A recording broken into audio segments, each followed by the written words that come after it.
Hello friend, সবাইকে শুভ সকালের শুভেচ্ছা জানিয়ে আমি অনিন্দিতা চলে এসেছি একটা ঝরঝরে তরতাজা ব্লগ নিয়ে আমার ছোট্ট চ্যানেল শাইন উইথ মিতে। সাথে থাকলে তোমরা এগিয়ে যাব আমরা।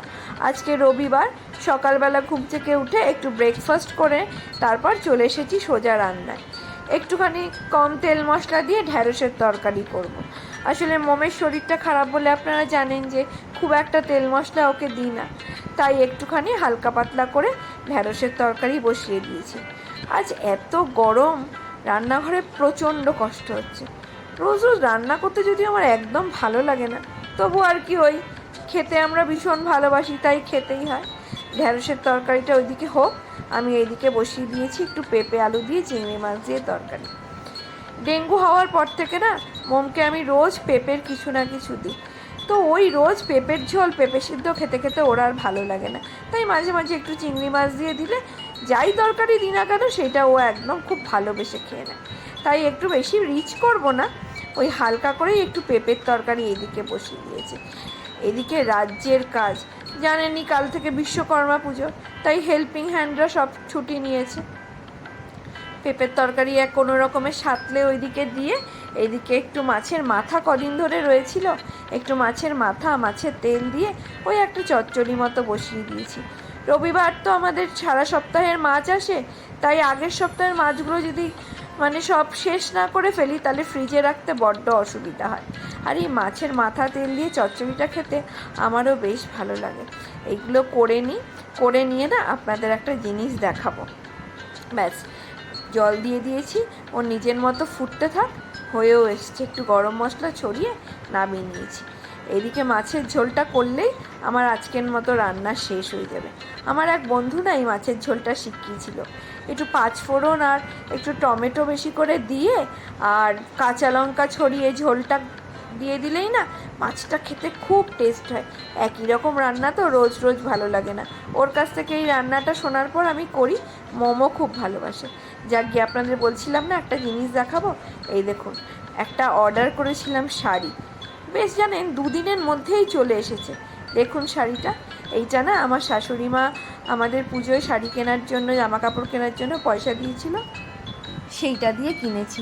শাড়িটা না অনলাইনে দেখে আমার ভীষণ ভালো লেগেছিল। দেখুন শাড়িটা বেশ সুন্দর না? দিনের বেলাতেও পরা যাবে, রাত্রেও পরা যাবে। আর এদিকে দেখুন এক পাহাড় জামা কাপড় জমেছে। এগুলো দেখেই না আমার মাথা অস্থির অস্থির করে। যাক গিয়ে ভাজও করে নিয়েছি। এবার আমরা দুজনে একটু বেরোবো। আমার একটা কাজ আছে, তাই সঞ্জয়কে বললাম আজকে ও যখন বাড়িতে আছে ও যেন আমাকে একটু নিয়ে যায়। দুপুরবেলা সমস্ত কাজকর্ম করে আমরা একটু বেরিয়ে পড়েছি। আপনারা জানেন আমি একটা নতুন সেগমেন্ট আনতে চলেছি, তার জন্যই আমাকে একটু মাঝে মধ্যে না মার্কেট সার্ভে করতে, একটু সেই ব্যাপারে কাজ করতে বেরোতে হয়। রাস্তা দেখুন আজকে এত গরম, রাস্তা প্রায় ফাঁকাই হয়ে রয়েছে, তেমন কিন্তু কোনো লোকজন নেই। ও মা, কি বিশাল একটা গণেশ পুজোর প্যান্ডেল হয়েছে দেখুন। ঠাকুর এসে গেছে কিন্তু মুখটা ঢেকে রেখেছে। বা বড় সুন্দর করেছে কিন্তু প্যান্ডেলটা। আর যেটা দেখার সেটা হলো আকাশটা দেখুন, পুরো নীল, পুরো পুজো পুজো মনে হচ্ছে। কিন্তু পুজো আসতে তো আর বেশি দিন নেই।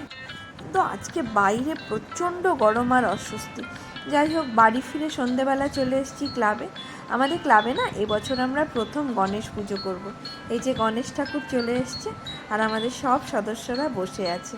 মোমো এসছে আজকে ক্লাবে, আসলে পুজোর ফাংশনের জন্য একটু রিহার্সালে যাবে। এই যে দেখুন আমাদের গণেশ ঠাকুর, কি সুন্দর হয়েছে না দেখতে, খুব ভালো লাগছে। প্রথমবার পুজো তো আমরা সবাই মিলে বেরিয়েছি ফলের বাজার করতে। ফলের দাম কিন্তু আজকে বেশ বেশি, কিন্তু তাও বাজারে কিন্তু খরিদ্দারের অভাব নেই। আমরাও বেশ খানিকটা গুছিয়ে ফল নিয়ে নিলাম। আমি, পিকু কাকিমা, অনিতা পিসি মিলে গিয়েছিলাম ফল আনতে। আর এদিকে মাসি বসে বসে মালা গাচ্ছে। আমরা ফুলও নেব, তবে আগে ফল নিয়ে নিলাম। ফল নিয়ে চলে এসেছি ক্লাবে। অনিতা পিসি বসে গেছে হিসাবে। সমস্ত কিছু হিসাব করে এই মানুষটা কিন্তু পুজোটাকে খুব ভালোভাবে বয়ে নিয়ে যাচ্ছে। যাই হোক, আমরা হিসেব টিসেব করি আর আজকের ব্লগটাকেও এখানেই শেষ করি। আমার এই সাদামাটা ব্লগে যদি কিছু ভালো লেগে থাকে প্লিজ লাইক, কমেন্ট, শেয়ার আর সাবস্ক্রাইব করতে ভুলবেন না। শুভরাত্রি সকলকে, দেখা হবে আবার আগামীকাল।